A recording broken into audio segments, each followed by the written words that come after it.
Bonjour les amis et bienvenue sur ce nouvel hebdo. Merci de passer un petit peu de temps avec moi pour découvrir l'actualité des océans. Comme vous pouvez le voir, la présentation a quelque peu changé. N'hésitez pas d'ailleurs à me dire ce que vous en pensez dans les commentaires ici en dessous. Notre dossier de cette semaine traitera du paradoxe islandais et vous comprendrez pourquoi. Et nous continuerons avec un petit tour rapide des infos de cette semaine avec les brèves donc. Allez, on rentre dans le vif du sujet de suite. Pourquoi parle-t-on de paradoxe en parlant de l'Islande? Eh bien, vous le savez sans doute, l'Islande est l'un des 4 pays qui continuent de chasser les baleines avec la Norvège, les îles Féroé via le Danemark et le Japon. L'Islande est donc repartie chasser les baleines depuis 2 semaines maintenant. Et deux rorquals communs, donc le deuxième plus grand animal vivant au monde, juste après la baleine bleue, ont déjà été harponnés, tués et, comme ils l'appellent, traités. La viande de ces baleines n'est quasiment plus consommée par les Islandais, car seuls 3% de la population affirment en manger régulièrement, soit moins de 10 000 personnes. Une grande partie de la chair est donc utilisée ailleurs, dans la restauration touristique en grande partie. Mais même ce secteur est en déclin, avec à peine 12% des touristes susceptibles d'en consommer pendant leur voyage. En 2009, c'était 40% des touristes qui en consommaient. On voit donc un grand déclin dans ce domaine. Mais que fait l'Islande du coup avec toute cette chair animale? Eh bien, il l'envoie vers le Japon. Tout ça donc une nouvelle fois pour des raisons purement commerciales. Mais où est le paradoxe, me direz-vous? Eh bien, s'il y a une industrie en plein essor en Islande, c'est bien l'observation des baleines dans leur milieu naturel. Le whale watching, comme on l'appelle, est en plein boom et les anciens pêcheurs souhaitent aujourd'hui agrandir et développer la flotte de bateaux prévus pour l'observation des baleines. Les baleines semblent donc plus rentables aujourd'hui vivantes que sous forme de brochettes. Et ce n'est pas tout.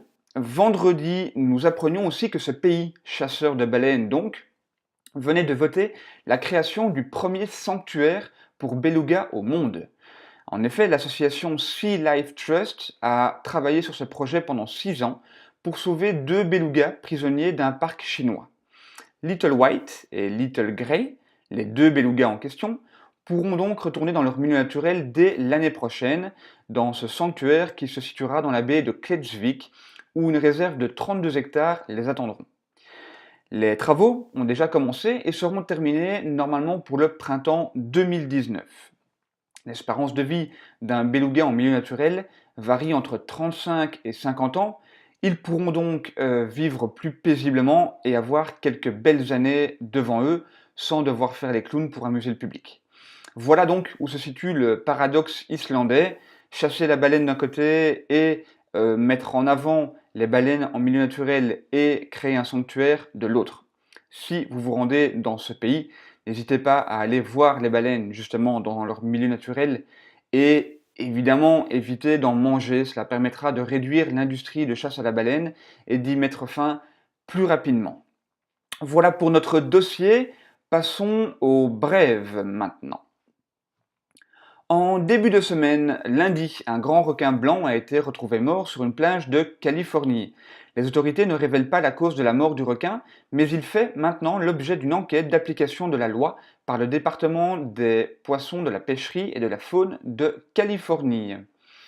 Le lendemain, et tandis que le gouvernement fédéral canadien surveillait étroitement les zones de pêche pour éviter la mortalité de baleines noires, une espèce très protégée maintenant au Canada, eh bien, une baleine à bosse a été vue empêtrée dans un engin de pêche au homard.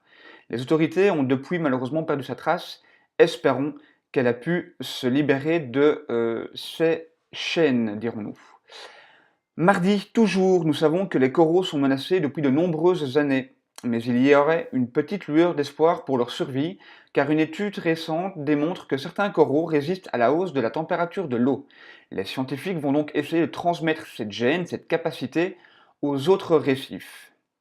Le même jour, nous apprenions que la marque de vêtements North Sails lançait une campagne de sensibilisation aux déchets dans les océans.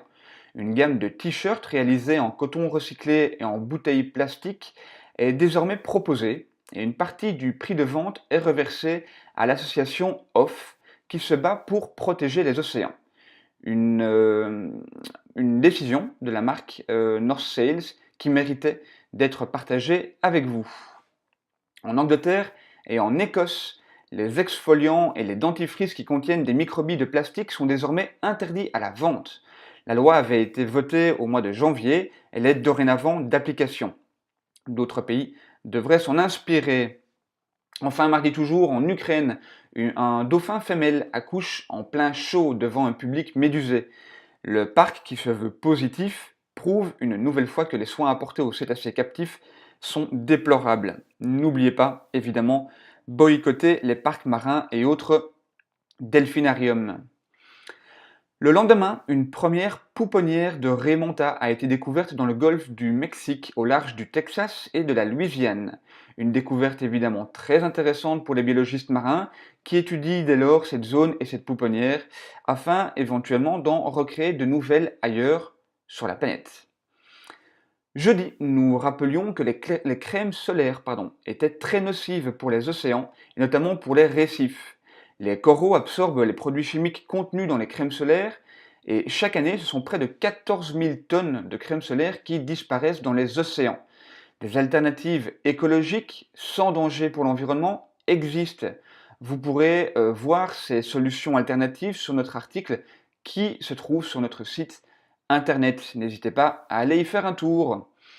Vendredi, le musée océanographique de Monaco a passé un appel à la population afin de retrouver la caméra qui était fixée sur la carapace de Rana, une tortue marine qui avait été relâchée le 19 juin.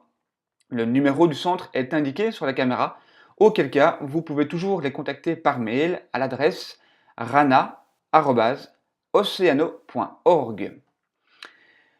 Hier, nous apprenions avec tristesse le décès de Boris, l'otarie de Steller qui vivait depuis 26 ans au Marineland d'Antibes. Une nouvelle perte pour ce parc marin qui prouve une fois de plus que la captivité n'est bonne que pour faire des bénéfices et pour les finances. Et enfin, la dernière brève de cette semaine, on l'a appris ce matin.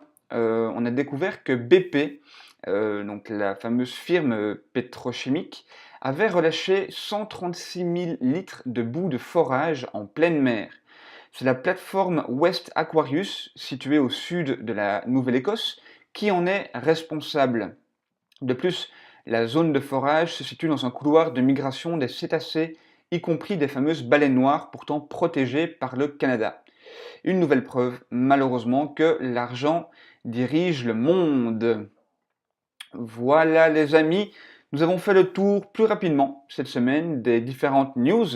N'hésitez pas à réagir à ces infos en laissant un commentaire sous la vidéo ou via nos différents réseaux sociaux. N'oubliez pas non plus de nous aider en likant et en partageant tous nos hebdos. Vous aiderez aussi les océans en informant un maximum de monde. Je vous remercie d'avoir passé un petit peu de temps avec moi. Merci aussi à toutes les personnes qui nous écoutent à la radio. Prenez soin de vous et des océans, et à la semaine prochaine. Récif allemand vôtre.